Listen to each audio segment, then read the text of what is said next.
ঢুকতে দেবে না।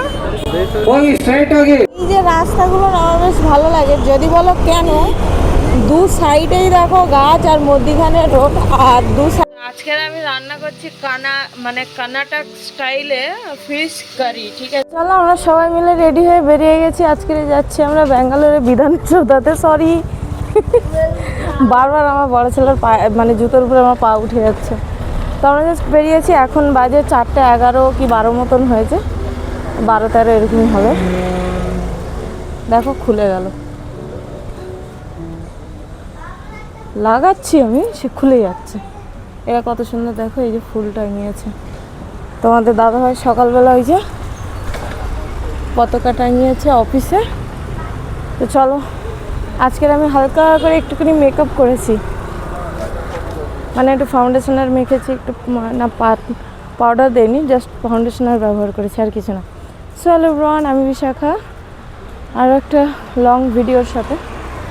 চলো তোমাদেরকে আজকে নিয়ে যাব বিধানসভাতে। আমাদের এখান থেকে প্রায় 4.5 থেকে 5 কিলোমিটার দূরে বিধানসভা। তো ওখানটায় যাব। আমরা থাকি ইন্দিরানগরে, ব্যাঙ্গালোর ইন্দিরানগরে। এখান থেকে আমাদের 4.5 কিলোমিটার 5 কিলোমিটার পড়বে।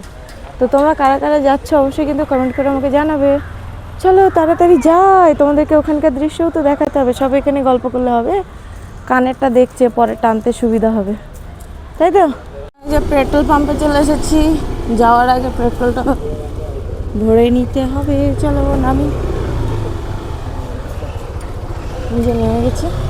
ইয়া, এই যে রাস্তাগুলো না আমার বেশ ভালো লাগে, যদি বলো কেন, দু সাইডেই দেখো গাছ আর মধ্যিখানে রোড আর দু সাইডেই কিন্তু আছে মিলিটারিদের থাকার জন্য জায়গা, ঘর, ওনাদের স্কুল আছে, হসপিটাল আছে। তো চলো সামনে আছে, তোমাদের সাথে শেয়ার করবো।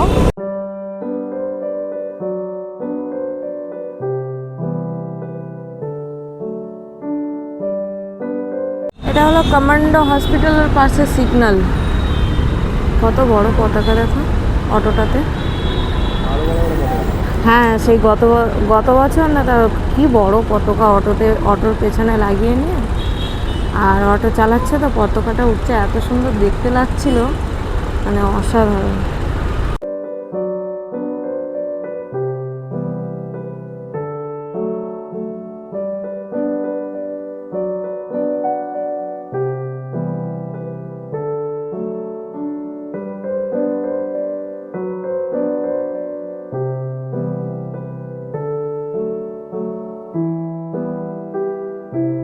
জায়গাটা যদি তোমাদেরকে না দেখায় তো পুরো আনকমপ্লিট। এই যে বাইকে করে যে প্যারারাইডটা করে, আজকের দিনে প্রত্যেকটা জায়গাতে ইন্ডিয়া ফ্ল্যাগ, প্রত্যেকটা গাড়িতে। ওই তো সামনে এগুলো যেহেতু মিলিটারি ক্যাম্প, এখানে তো থাকবেই, প্রত্যেক জায়গাতেই লাগানো, এ সাইডে দু সাইডেই লাগানো।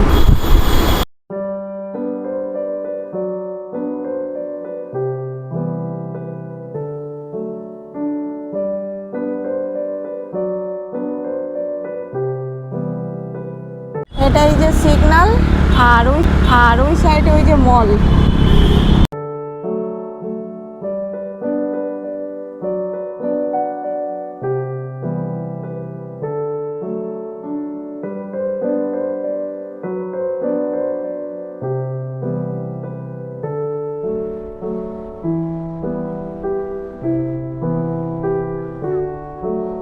সকালবেলা অনুষ্ঠান হয়েছে, ওই যে কি বলে প্যারারাইড নাকি, প্যারারাইড যে করে এই ক্যাম্পটার ভেতর। এখানে একটা মাঠ আছে, বিশাল বড় মাঠ আছে, ওই মাঠে করে। এই দেখো এখানটা ফুল দিয়ে কত সুন্দর সাজিয়েওছে, এই যে ফুল দিয়ে সাজিয়েওছে।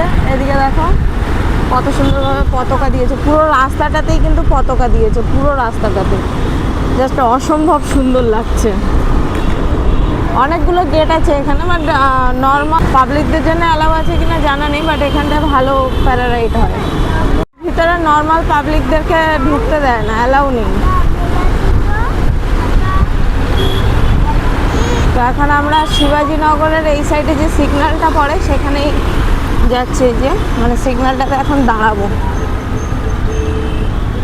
আমরা ওই দিক থেকে ঢুকি আর এই গলিটা দিকে বেরাই শিবাজীনগরে যখন আসি, তাই না? এই গলিটা দিকে বেরাই তো। কত গাড়ি বিক্রি হচ্ছে ওখানটাতে, আমার ছেলে নেবে বলছে। তো যাই হোক, এই যে ভেতরে যে বাউন্ডারিটা দেখছো, এটা হলো ব্যাঙ্গালোরের ক্রিকেট স্টেডিয়াম। বিরাট কোহলি কিন্তু এখানটাতে খেলতে আসে। এই যে এই গেট শুরু হচ্ছে এখান থেকে, এটা হলো 18 নম্বর গেট, এটা হলো 19 নম্বর গেট, তারপরে সামনে আছে এটা 20, 21, 22, তারপরে ওই সাইডে আছে এই যে স্টেডিয়ামটা, এটা ব্যাঙ্গালোর স্টেডিয়াম। 23 নম্বর গেট। এই সাইডে প্র্যাকটিসের জন্য আসে ওনারা, মানে থাকার জন্যও জায়গা আছে। এই যে হ্যাঁ হ্যাঁ হবে, হয়তো ভিড় লেগেছে এখানটায়, কেউ হয়তো আসবে, কোনো ভালো ক্রিকেটার হয়তো আসবে, ওই কারণে এখানটায় লোক দাঁড়িয়ে আছে। আমরা কিন্তু চলে এসেছি যেখানটায় আমাদের আসার কথা, ফার্স্ট গেটের দিকে আমরা চলে এসেছি। আমাদের সাইড থেকে যে গেটটা ফার্স্ট গেট পড়ে, সেই ফার্স্ট গেটে চলে এসেছি। এখানটায় দেখো কতটা ভিড়, অনেক ভিড়। আজকে কি পার্কে ঢুকতে দিচ্ছে না নাকি বিধানসভায় যাওয়ার জন্য কি এত ভিড় নাকি? হ্যাঁ বাবা, আমরা তো গাড়ি নিয়ে চলে এসেছি, যাই না গাড়ি রাখতে পারবো কিনা। পরিমাণের ট্রাফিক, এখন আমরা তো স্কুটিতে এসেছি, স্কুটি এখন রাখবো কোথায়? এই লাইনে দেখছি অনেকগুলো স্কুটি রেখেছে, বাট পাবলিকের জন্যে নাকি আনপাবলিক সেটা জানি না, এটা অফিস বোধহয় সম্ভবত ওনারাই রেখেছে। কারণ আমরা তো স্কুটি নিয়ে চলে এসেছি, এখন কোথায় রাখবো কী করবো জানি না। এখানটায় ঢুকছে, এখানটা রাখতে দেবে?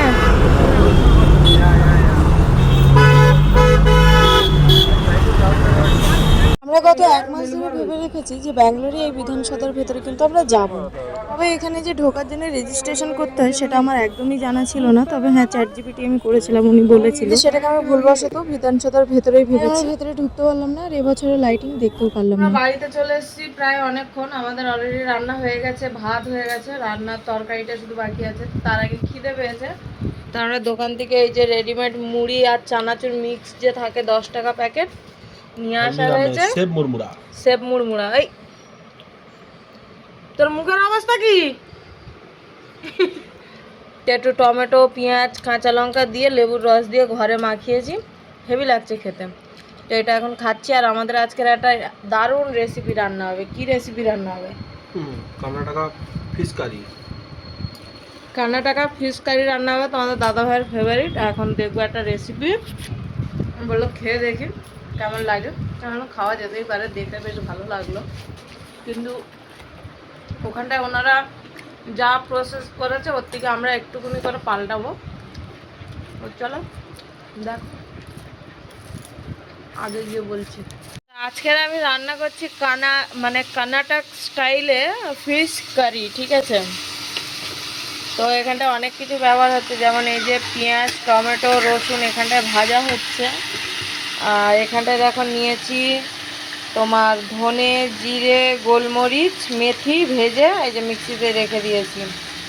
তারপরে এখানটায় এই যে তেঁতুল ভিজিয়ে রেখেছি, এটা তো মেন, এটা দিতেই হবে একদম, নো মিস্টেক। তারপরে এখানটা আছে ধনে পাতা, নারকোল, ঠিক আছে এটা। তারপরে দিতে হবে কারি পাতার তড়কা, কারি পাতা লাগবেই লাগবে, মাস্ট ওটা। তো এখন এটা বানাই। আর এখানটায় এই যে দেখো মাছ, তো এখানটায় তো এনারা মানে কর্ণাটকে তো কাঁচা মাছ দিয়ে দেয়, তো আমরা কাঁচা মাছ দেবো না, আমি কাঁচা মাছ দেবো না।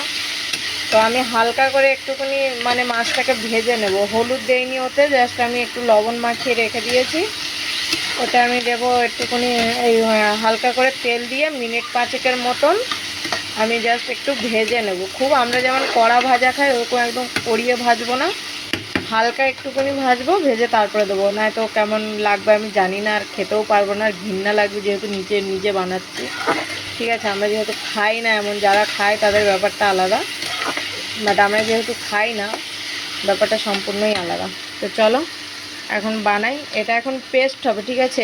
এই মশলাটা দিয়ে, এগুলো সব মশলা একসাথে দিয়ে মিক্সিং জারে পেস্ট হবে, পেস্ট করে তারপরে তড়কা লাগিয়ে বানানো হবে। তো চলো এখন এটাকে ভালো করে এখন ভাজি, মানে ইয়ে করি। হয়ে গেছে অলমোস্ট, আর একটু বাকি আছে জাস্ট। চলো।